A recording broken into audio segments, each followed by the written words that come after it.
An electric motor drives a stator fitted with a horizontal cylinder. The cylinder of 40 cm diameter contains a fluid restrained by frictionless piston. During the stirring of fluid for 15 minutes, the piston moves outward slowly by a distance of 30 cm against the atmospheric pressure of 1 bar. The current supplied to the motor is 0.5 amperes from a 24-volt lead acid accumulator. If the conversion efficiency from electrical work to mechanical work output is 90%, estimate the work done on the motor, stator and the atmosphere. देखो क्या हो रहा है कि एक electric motor है।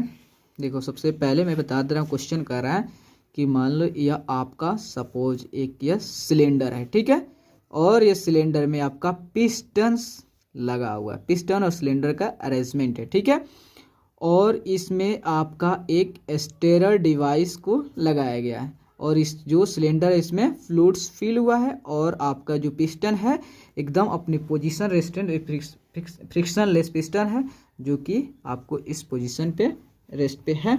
तो क्या हुआ है कि जो स्टेरर डिवाइस है वह आपको क्या चीज़ से रन हो रहा है, मोटर से रन हो रहा है। क्या चीज़ है, आपका क्या है, मोटर से, ठीक है, और मोटर जो था आपको आ रहा है एक आपका एसिड, क्या है आपका, क्या तो एक्यूमुलेटर जो है आपका लेड एसिड जो होता है, लेड एसिड एक्यूमुलेटर से, लेड एसिड एक्यूमुलेटर से रन हो रहा है, ठीक है। देखो लेड एसिड एक्यूमुलेटर जो होता है आपका 24 वोल्ट है, ठीक है। तो जो हमारा मोटर जो है 24 वोल्ट लेड एसिड एक्यूमुलेटर से कितना करंट ले रहा है, 0. आपका करंट कितना ले रहा है, 0.5 एम्पियर करंट ले रहा है, ठीक है। और जो था करंट लेकर यह मोटर जो था इस स्टेरर डिवाइस को ऑपरेट कर रहा है। तो देखो जब स्टेरर डिवाइस को ऑपरेट कर रहा था, स्टेरर जो डिवाइस है वह रन करने लगा और वह 15 मिनट तक ले रन कर रहा है। तो रन कर रहा है, इधर आपका क्या है, एटमॉस्फेरिक एयर है।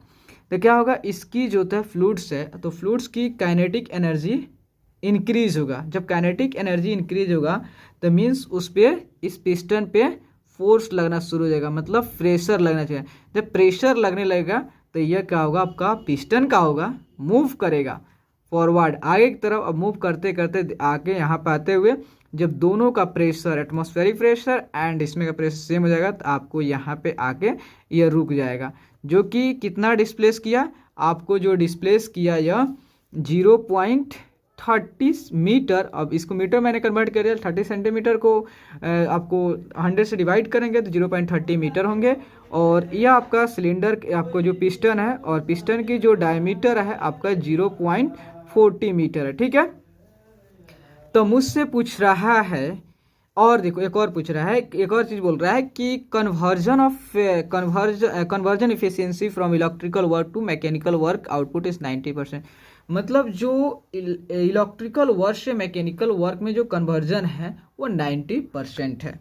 तो मुझे कह रहा है कि बताओ मोटर पे कितना वर्क हुआ, स्टेरर पे कितना वर्क हुआ एंड ऑल्सो आपका एटमॉस्फेयर पे कितना वर्क हुआ।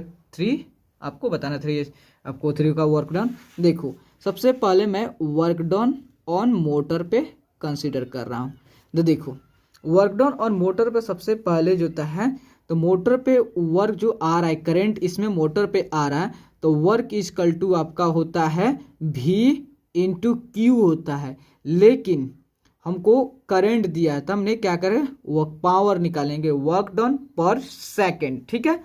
तो V आपका वोल्टेज हो गया एंड आपका इंटू I, यह आपका निकला भी into I, the work done पर सेकेंड। बट आपका जो है स्टेरर जो होता है 15 मिनट रन कर रहा है तो उसको हम 15 से कितना से 15 मिनट जो रन कर रहा है ना, 15 minute, where is 15 minute run कर रहा है तो लेकिन हमारा जो, तो मैंने तो सेकंड में कन्वर्ट किया था, देन ये आपका मिनट में है, तो इसको इंटू 60 से मल्टीप्लाई कर दोगे तो हमारा जो है ये हमारा पावर निकल जाएगा, वर्क डन पर सेकंड निकल जाएगा फॉर ऑफ 15 मिनट के लिए। तो देखो भी कितना है आपका 24 वोल्ट है, 24 वोल्ट इंटू आई जो करंट कितना ले रहा है 0.5 एम्पियर इंटू जो था 15 इंटू जो था आपका 60। जब आप इसे सॉल्व करोगे तो आप आंसर पाओगे कितना, देखो यह आपका आएगा 10,800 जूल आएगा। अगर आप इससे क्या करोगे किलो जूल में कन्वर्ट करना चाहते हो तो 10⁻³ से मल्टीप्लाई कर दोगे तो आपका आंसर आएगा 10.8 किलो जूल आपका आंसर आएगा। ठीक है, अब सेकंड हमसे पूछ रहा है वर्क डन ऑन दिस स्टेरर, इस स्टेरर पे कितना वर्क हो रहा है वह मुझसे पूछ रहा है। ठीक है, स्टेरर पे, ठीक है, वर्क डन स्टेरर जो है आपका ये भी कंसेप्ट दिया स्टेरर वर्क। देखो कह रहा है कि जो आपका इलेक्ट्रिकल वर्क जो है वो मैकेनिकल वर्क में कन्वर्ट हुआ है 90% हुआ है, मतलब जो आपका 10.8 जो है इसका इस मोटर वर्क पे इलेक्ट्रिकल वर्क, इसमें तो इलेक्ट्रिकल वर्क हुआ, लेकिन अब ये मोटर क्या कर रहा है इसमें मैकेनिकल वर्क कर रहा है, क्योंकि जो आपको स्टेरर जो है उसे रोटेट करने के लिए एनर्जी आपका यूज हो रहा है। तो मतलब इसका 90% जब इसे फ्रैक्शन करेंगे 0.90 तो आप विगट करेंगे कितना आपका आंसर आएगा 9 जब इसे सॉल्व करोगे 9.720 किलो जूल आएगा। ठीक है, अब मुझे पूछ रहा है कि एटमॉस्फेयर के वर्क डन जो है, वर्क डन आपका एटमॉस्फेयर पे वर्क डन निकालना है, तो वर्क डन जो था आपका एटमॉस्फेयर पे, तो आपका वर्क डन एटमॉस्फेयर पे कितना वर्क होगा आपका, देखो इसके लिए होता है आपका डिस्प्लेसमेंट P इंटू DV होता है। देखो प्रेशर, तो आपको ये फ्लूइड्स होता है किसके अगेंस्ट में, आगे की तरह जो पिस्टन मूव कर रहा है, आपका जो पिस्टन जो होता है अगेंस्ट एटमॉस्फेयर के अगेंस्ट ये आगे की तरह मूव कर रहा है, तो मीन्स यहाँ पर कितना प्रेशर 1 बार, जो 1 बार को आपने किलो पास्कल में कन्वर्ट करोगे तो आपका प्रेशर आएगा 101.325 किलो पास्कल।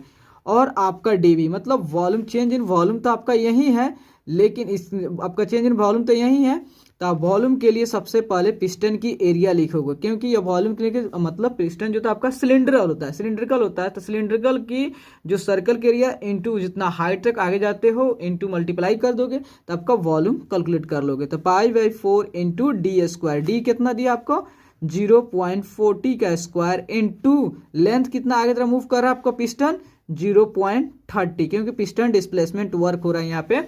तो जब आप इसे सॉल्व करोगे तो आपका आएगा 3.81 किलो जूल आपका आंसर आएगा। लेकिन देखो यहाँ पर किलो जूल नहीं, आपको यह मोटर यहाँ पर किलो जूल निकल गया, ये भी किलो जूल, तो ये भी देखो 50 सेकंड के निकाल दिया, आपका वर्क निकल गया इतना 10.8 किलो जूल होगा, ये भी आपका 9.720 किलो जूल होगा, आपका पीवीडी वर्क कितना 3.81 किलो जूल होगा। एटमॉस्फेयर पे स्टेरर पर वर्क इतना, मोटर पर वर्क इतना हमने पर सेकंड के लिए निकाला था, देन हमको उसको 15 मिनट के लिए निकाल दिया, तो कितना वर्क हुआ 15 मिनट में, तो आपका इतना वर्क हुआ, तो ऑल इज आपका सबका हुआ वर्क हुआ सब के। थैंक्स।